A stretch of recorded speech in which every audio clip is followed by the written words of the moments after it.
Abtamou.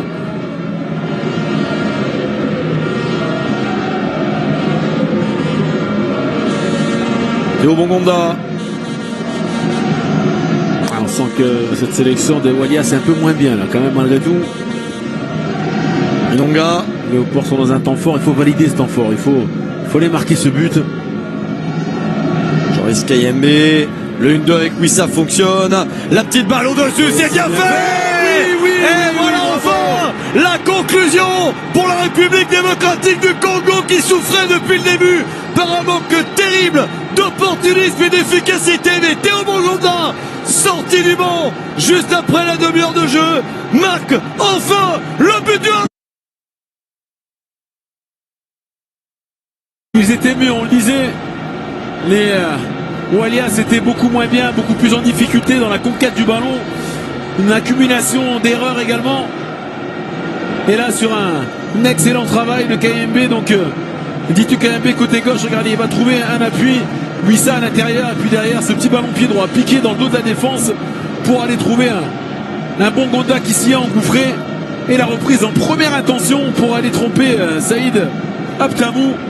Mais tout se passe d'un premier temps côté droit avec l'excellent travail de Kayembe qui s'est retrouvé donc titularisé ce soir au poste latéral gauche. Et c'est un caviar là pour Bongonda qui lui est réaliste et décisif. Voilà, ne pas avoir à contrôler le ballon et reprendre ce ballon du pied gauche, de l'intérieur du pied pour s'assurer le cadre et tromper Saïd Abtamou. Le ballon semble venir, oui, d'un petit peu derrière pour lui, c'est pas un geste facile. C'est pas facile.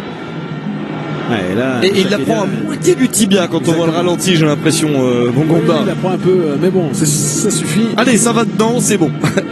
On peut faire un bon vieux pointu de temps en temps, du moment qu'on la met au fond, c'est ce qui compte. Le résultat final. Le pointu est un geste qui peut se maîtriser, hein. C'est pas juste je tire tout droit et puis des fois ça part à gauche, à droite. C'est un geste technique, hein, attention. C'est un geste à faire avec les buteurs, les vrais buteurs, les vrais attaquants sentent. Nouveau corner pour les Léopards, pour Elia Méchac. La tête libératrice, celle qui va permettre de respirer définitivement pour un homme qui a besoin de marquer avec son pays, qui en a tellement envie à chaque fois. Il y parvient cette fois-ci. Fiston Mayele répond présent quelques minutes après son entrée sur le terrain. La RDC mène 2-0 et peut entrevoir la victoire. Oui, bravo messieurs. Ils ont su faire le dos rond. On parlait d'expérience, d'équipe justement qui sait en tous les cas gérer ses temps faibles. Ils l'ont démontré. Et à l'inverse, qui sait également sanctionner la passivité défensive sur coup de pied arrêté de son adversaire. 2-0. L'affaire se complique maintenant pour cette sélection des Walias. Et les Léopards peuvent entrevoir les 6 points après 2 journées.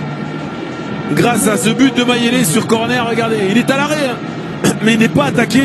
Une tête décroisée, déposée justement, hors de portée d'Essaïd Abtamou. Il va chercher le petit filet, imparable, face à une défense apathique et statique. Lui sanctionne l'adversaire et permet aux Léopards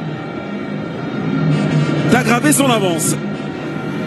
Ah là, 2-0, ils peuvent entrer dans la victoire. Et les supporters sont là, ils font du bruit depuis le début. Alors, il y a quelques supporters pour l'Éthiopie, bien sûr, mais les Congolais sont un peu plus présents.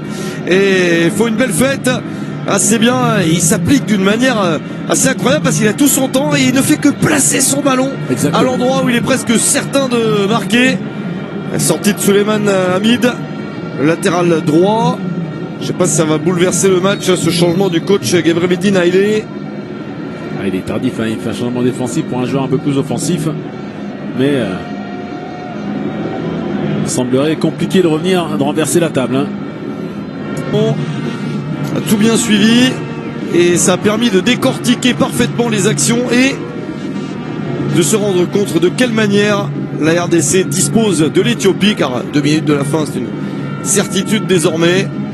Faut voir, on disait la RDC est en train de faire 2 clean sheets, 2 matchs sans encaisser de but sur les 2 premières journées, et voir que de l'autre côté l'Éthiopie ne marque pas de but sur ces 2 premiers matchs, même en perdant. C'est à dire, mais il vaut mieux perdre 2-1 que 2-0, mais il ne marque pas. Non, il ne marque pas, et au-delà de ne pas marquer, c'est que, alors face à la Tanzanie, ils avaient été donc minimaliste, vraiment minimaliste, voire frileux offensivement. Là, ils se sont projetés quand même quelques fois. Ils ont eu l'opportunité de faire mal à l'adversaire, mais ils ont cruellement manqué de qualité offensive, il faut le dire. Incapable de réellement cadrer une frappe, ou alors lorsque c'est cadré, c'est une frappe qui est manquée et qui arrive sans puissance, et donc facilement captée par Berthaud, qui n'aura pas eu d'exploit réalisé. On voit le but, hein, cette tête décroisée de Mayele. C'est bien amené, ils sont statiques, personne ne le prend au marquage, libre.